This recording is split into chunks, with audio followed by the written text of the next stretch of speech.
السلام علیکم. لکھاری آن لائن میگزین میں خوش آمدید. دا مافیا گینگ سیحان شیخ کے قلم سے لکھا گیا. یوٹیوب کی اس کے اوپر جناب قسط نمبر ہے 22. تو چلیں جی اس کو سٹارٹ کرتے ہیں. اب کراچی کے ایک پوش ریسٹورنٹ کا کونا نسبتاً پرسکون تھا.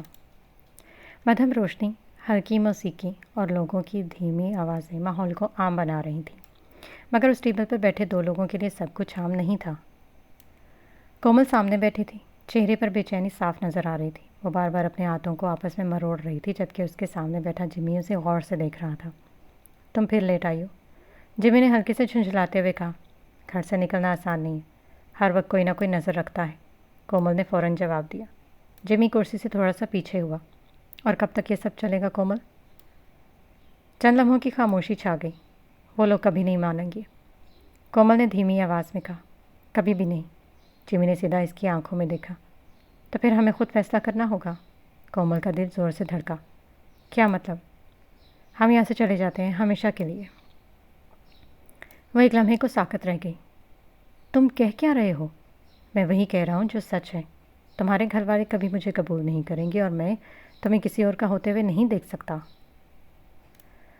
کومل نے نظریں جھکا لی. ایک لمحے کے لیے گھر والوں کے چہرے اس کے ذہن میں آئے، مگر اس نے فوراً خود کو سنبھال لیا. یہ اتنا آسان نہیں ہے. آسان کبھی نہیں ہوتا، مگر ممکن ہوتا ہے. جمی نے آہستہ سے کہا. ہم پلان کرتے ہیں، صحیح وقت دیکھ کر نکل جائیں گے، کسی کو پتہ بھی نہیں چلے گا. کومل نے اس کی طرف دیکھا. اس کی آنکھوں میں ہچکچاہٹ بھی تھی اور ضد بھی. اگر ہم پکڑے گئے تو؟ ہم نہیں پکڑے جائیں گے. چند لمحوں کی خاموشی رہی. پھر کومل نے گہری سانس لی. ٹھیک ہے، وہ آہستہ سے بولی. ہم نکل جائیں گے. جمی کے چہرے پر ایک مسکراہٹ آئی. اور شاید ایک لمحے کے لیے اسی لمحے غلط فیصلہ ہوا تھا، جس کی قیمت وہ دونوں بھی نہیں جانتے تھے. اٹلی کے ایک مہنگے پرائیویٹ ہسپتال کے وی آئی پی فلور پر غیر معمولی سیکیورٹی تھی. کوریڈور میں گارڈز تعینات تھے، جبکہ باہر میڈیا کا ہجوم مسلسل بڑھتا جا رہا تھا. کئی گھنٹوں بعد آخر کار مارکو کی حالت کچھ بہتر ہوئی تو ڈاکٹروں نے محدود وقت کے لیے میڈیا کو اس سے ملنے کی اجازت دے دی.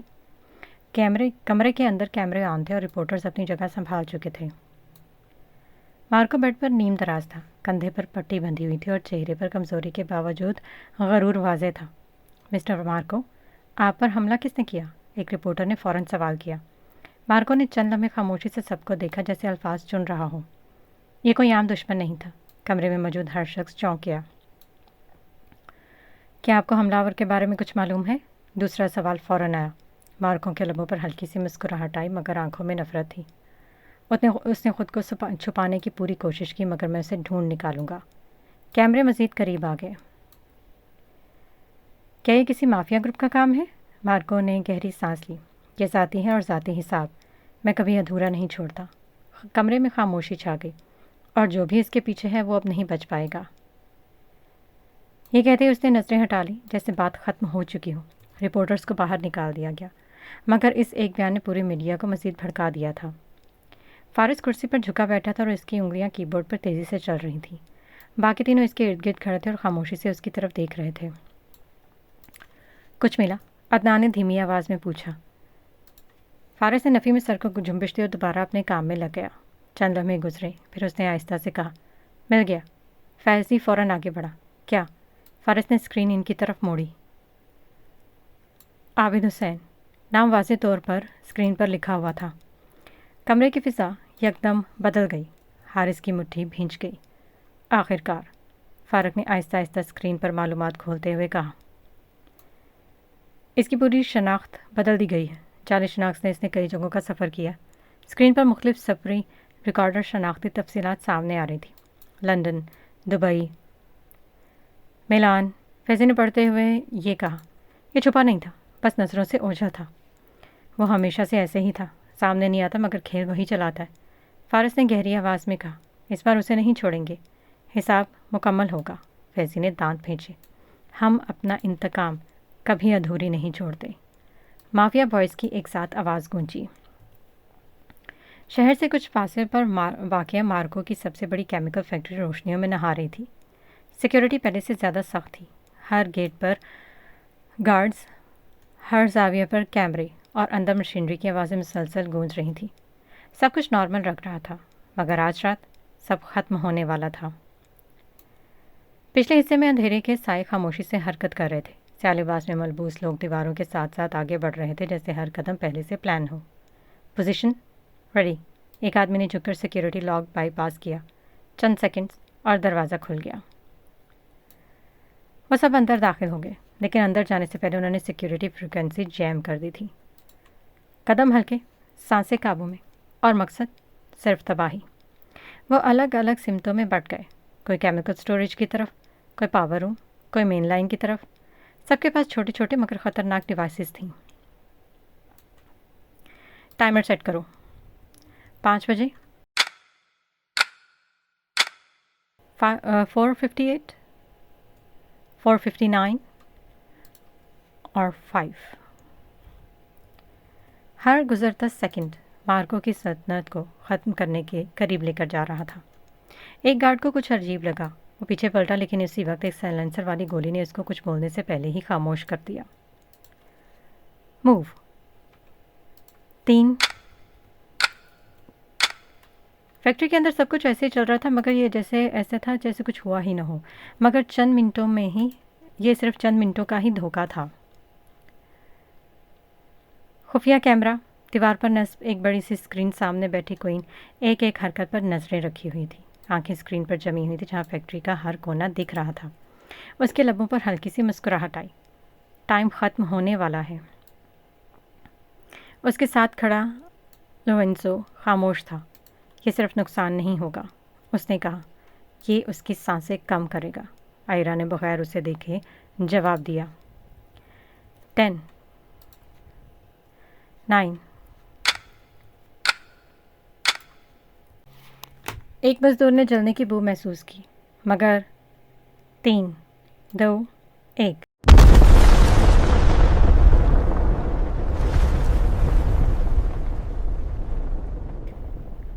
زمین ہل گئی، ایک بلاک، پھر دوسرا، اور پھر پوری فیکٹری آگ میں کی لپیٹ میں تھی۔ شعلے آسمان تک اٹھے، سیاہ دھواں ہر طرف پھیل گیا۔ لوگ چیخ رہے تھے، بھاگ رہے تھے، الارمز بج رہے تھے، مگر سب کچھ بھی کنٹرول میں نہیں تھا۔ مارکو کی طاقت راکھ بن گئی تھی۔ خفیہ کیمرہ، اسکرین پر سب جل رہا تھا اور وہ خاموشی سے سب دیکھ رہی تھی۔ ایک اور سانس کم ہو گئی مارکو۔ مافیا کوئن کے چہرے پر ایک گہری مسکراہٹ تھی۔ لورینزو نے آہستہ سے کہا، یہ صرف آغاز ہے۔ مافیا کوئن نے نظریں اسکرین پر جمائے رکھی۔ نہیں، یہ انتقام کی رفتار ہے، ہلکی سی سرگوشی میں کہا گیا۔ بالآخر یہ پیپرز ختم ہو گئے، الحمدللہ۔ رباب کالج کا گیٹ سے باہر آتے ہوئے خود ہی بولی۔ اس نے بیگ کندھے پر ٹھیک کیا اور سڑک کی طرف نظریں دوڑائیں، جیسے کسی کو ڈھونڈ رہی ہو۔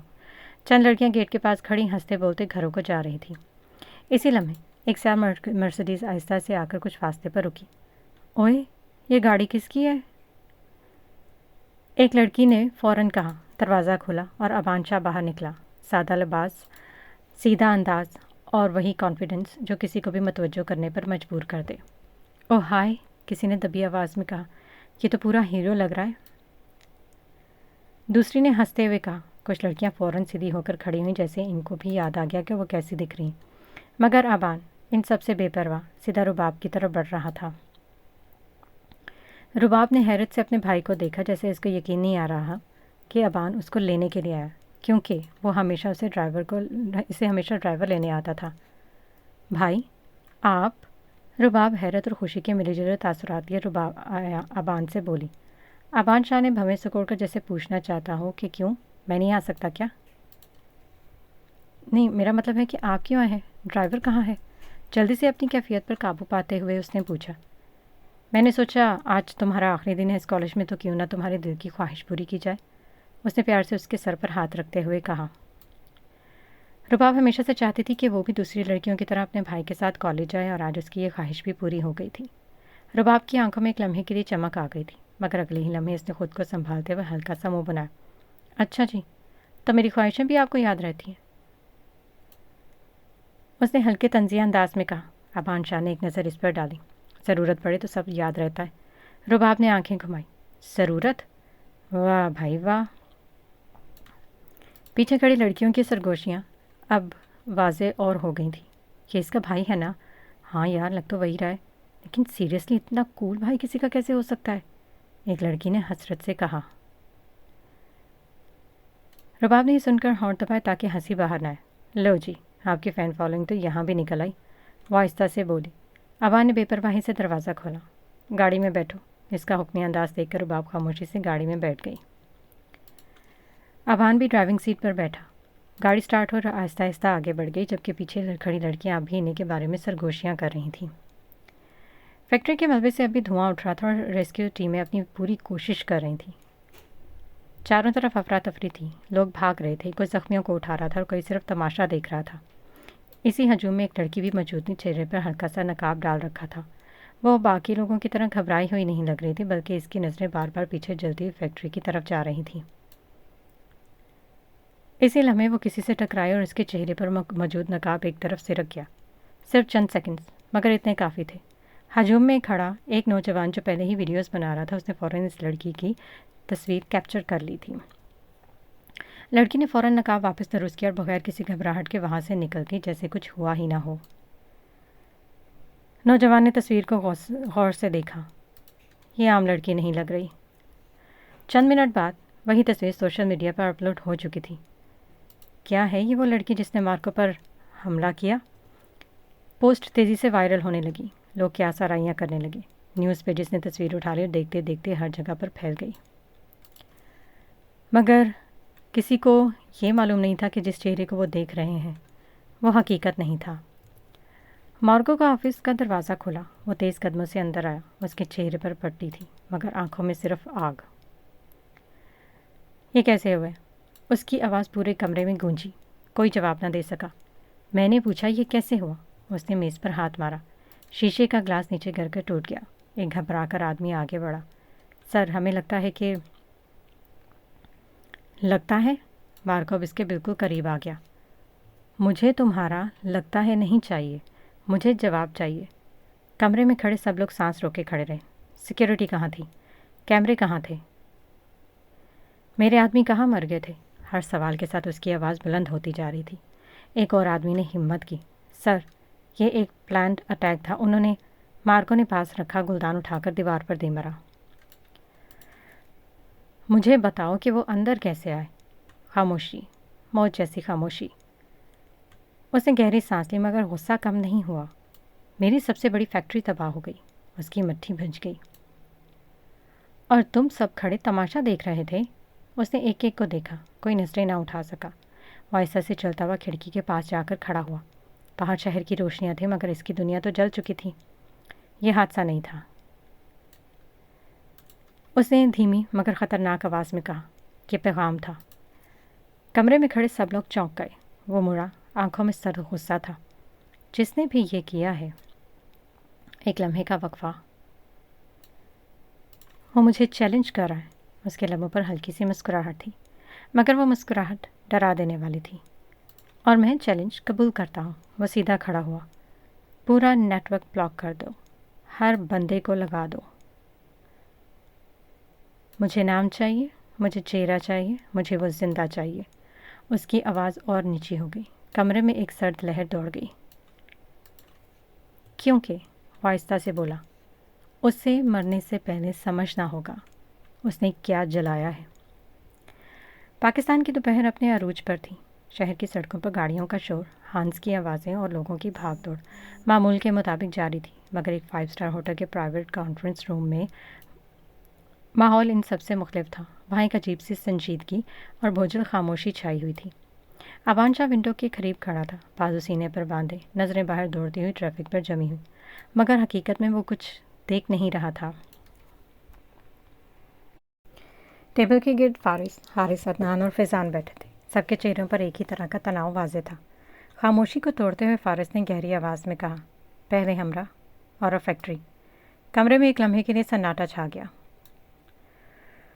حارث نے آہستہ سے کہا، مارکو بھی سنبھلا بھی نہیں تھا اور اس کی سب سے بڑی فیکٹری تباہ کر دی گئی۔ عدنان کی مٹھی بھیج گئی۔ یہ کوئی عام کھیل نہیں ہے، یہ سیدھا وار ہے۔ فضا نے کرسی کی پشت سے ٹیک لگائی۔ اور سب سے خطرناک بات کیا ہے؟ سب کی نظریں اس کی طرف اٹھی۔ یہ سب کچھ بغیر کسی شور کے ہو رہا ہے، نہ کوئی نام، نہ کوئی چہرہ، بس حملے۔ چند لمحوں کے لیے خاموشی چھا گئی۔ ابان شائستہ سے مڑا اور ان کی طرف دیکھا۔ اس کی آنکھوں میں سنجیدگی پہلے سے کہیں زیادہ گہری ہو چکی تھی۔ جو بھی ہے، وہ ایک لمحے کو رکا۔ بہت سوچ سمجھ کر کھیل رہا ہے۔ فارس نے سر ہلایا، پہلے اسے کمزور کیا، پھر اس کی بنیادوں پر وار کیا۔ حارث نے دانت پھینچے، اور مارکر جیسے آدمی کو اس طرح ہٹ کرنا ہر کسی کے بس کی بات نہیں ہے۔ ابان شاہ کی نظریں ایک لمحے کے لیے خالی جگہ پر ٹھہری، پھر اس نے دھیمی مگر واضح آواز میں کہا، یہ کوئی جلدی میں نہیں ہے۔ کمرے میں موجود سب اس کی طرف متوجہ ہوئے۔ یہ کھیل رہا ہے اور ہر چال سوچ کر چل رہا ہے۔ عدنان نے آہستہ سے پوچھا، تو اب؟ ابان نے سیدھا سا جواب دیا، اب ہم دیکھیں گے۔ ایک لمحے کی خاموشی۔ اگلی چال کیا ہوتی ہے؟ کمرے کی فضا پہلے سے زیادہ بھاری ہو گئی تھی، کیونکہ اب یہ دشمن صرف ایک دشمن نہیں رہا تھا، یہ ایک کھیل بن چکا تھا۔ کمرہ خاموش تھا، اتنا کہ سانسوں کی آواز بھی واضح طور پر سنائی دے رہی تھی۔ لڑکی سر جھکائے کھڑی تھی، ہاتھ آپس میں جکڑے ہوئے جیسے اپنے ہی وجود کو سمیٹنے کی کوشش کر رہی ہے۔ اس کے چہرے پر واضح خوف تھا، آنکھوں میں ایک ہی سوال، کیا سزا ملے گی؟ اس کے سامنے کرسی پر بیٹھی مافیا کوئن بالکل پرسکون تھی، نہ غصہ، نہ چیخ، نہ کوئی جلدی، بس خاموشی۔ چند لمحے گزرے، پھر اس نے آہستہ سے انگلیوں کو آپس میں جوڑا اور نظریں اٹھائی۔ ڈر رہی ہو؟ لڑکی نے چونک کر سر اٹھایا، مگر آواز پھر بھی نہیں نکلی۔ صرف ہلکی سی جنبش میں اس نے ہاں کہا۔ کوئن کے لبوں پر ایک بہت ہلکی سی مسکراہٹ آئی، مگر وہ تسلی نہیں تھی، وہ کچھ اور تھی۔ ڈرنا بھی چاہیے۔ اس کی آواز نرم تھی، مگر اس میں عجیب سا وزن تھا، کیونکہ تم نے ایک بہت بڑی غلطی کی ہے۔ لڑکی کی سانس اٹک گئی، آنکھوں میں نمی اب واضح ہونے لگی۔ تم سامنے آ گئی ہو۔ یہ سن کر اس نے فوراً نظریں جھکا لیں، جیسے اس کی سب سے بڑی خطا یہی ہو۔ چند لمحوں کی خاموشی، پھر لیکن کوئن کی آواز بدلی۔ لڑکی نے ہلکا سا سر اٹھایا۔ یہی تمہاری سب سے بڑی طاقت بھی ہے۔ وہ ساکت رہ گئی۔ کوئن آہستہ سے اپنی جگہ سے اٹھی، قدم ناپ تول کر اس کے قریب آئی، اتنا قریب کہ اس لڑکی کی سانسیں بے ترتیب ہوئیں۔ اب وہ سب تمہیں ڈھونڈیں گے، اس نے دھیرے سے کہا۔ ہر جگہ، ہر راستے، ہر سائے میں لڑکی کے ہاتھ اور زیادہ کانپنے لگے۔ کوئن اس کے بالکل سامنے آ رکی اور پہلی بار اس کی آنکھوں میں سیدھا دیکھا، اور میں ہلکی سی خاموشی میں کہا، ان کی آنکھوں میں آنکھیں ڈال کر وار کروں گی۔ کمرے کی فضا جیسے ایک لمحے کو جم گئی۔ وہ تمہیں دیکھ رہے ہوں گے۔ وہ ایک قدم پیچھے ہٹی، اور میں ان کے بالکل سامنے ہو کر بھی ان سے اوجھل رہوں گی۔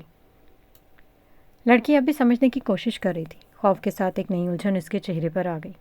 کوئن واپس اپنی کرسی کی طرف بیٹھ گئی۔ بیٹھتے ہوئے اس نے کہا، تمہیں لگ رہا ہے کہ تم نے خود کو مشکل میں ڈال دیا۔ وہ ایک لمحے کو رکی، اس کی نظریں اب بھی لڑکی پر جمی تھیں، مگر حقیقت میں اس کے لبوں پر ہلکی سی مسکراہٹ آئی۔ تم نے میرے لیے راستہ آسان کر دیا۔ کمرے کی فضا میں عجیب سا سکون پھیل گیا، مگر وہ سکون خطرناک تھا۔ ہاں، وہ تمہیں دیکھیں گے، تمہارے پیچھے آئیں گے۔ اس نے کرسی کی پشت پر ٹیک لگائی اور آہستہ سے کہا، اور میں ان کے سامنے ہو کر بھی ان کی سمجھ سے باہر ہوں گی۔ لڑکی خاموش کھڑی تھی، مگر اس کے چہرے پر خوف کے ساتھ اب حیرت بھی شامل ہو چکی تھی۔ یہ کھیل اب شروع ہوا ہے۔ کوئن کی آواز بہت ہلکی تھی، مگر اس میں آنے والے طوفان کی جھلک صاف محسوس ہو رہی تھی۔